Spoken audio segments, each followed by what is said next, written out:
നമസ്കാരം. Media vision വാർത്തകളിലേക്ക് സ്വാഗതം. പേരാമ്പ്ര പാണ്ടിക്കോട് വെച്ച് ലഹരി മാഫിയകൾ നാട്ടുകാരെയും പോലീസിനെയും ആക്രമിച്ച കേസിൽ 5 പേർ പോലീസ് പിടിയിൽ. ഇവരിൽ നിന്നും 2.157 ഗ്രാം രാസലഹരിയും കണ്ടെടുത്തു. പേരാമ്പ്രയിൽ ലഹരി സംഘം പോലീസിനെയും നാട്ടുകാരെയും ആക്രമിച്ച കേസിൽ 2 യുവാക്കളും 3 യുവതികളടക്കം 5 പേർ പോലീസ് പിടിയിൽ. കുറ്റ്യാടി അടുക്കത്ത് മുഹമ്മദ് കോവുമൽ, പേരാമ്പ്ര പുറ്റംപോയിൽ വടക്കേപ്പറമ്പിൽ ഷമീർ, പാലക്കാട് എടത്തന തുക്കറക്കല്ലിങ്കിൽ റിൻഷ, കടപ്പാക്കട ഉളിയകോവിൽ തെക്കേടത്ത് സംഗീത കൂടാതെ പ്രായപൂർത്തിയാകാത്ത ഒരു പെൺകുട്ടിയെയും അറസ്റ്റ് ചെയ്തു. റൂറൽ എസ്.പിക്ക് ലഭിച്ച രഹസ്യ വിവരത്തെ തുടർന്ന് പേരാമ്പ്ര പാണ്ടിക്കോട് വെച്ചാണ് ഡാൻസ് ഓഫ് സ്ക്വാഡ് ഇവരെ പിടികൂടിയത്.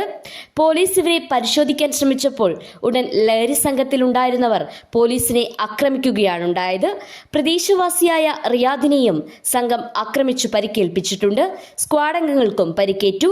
പിന്നീട് കൂടുതൽ പോലീസ് എത്തിയാണ് ഇവരെ കീഴടക്കിയത്.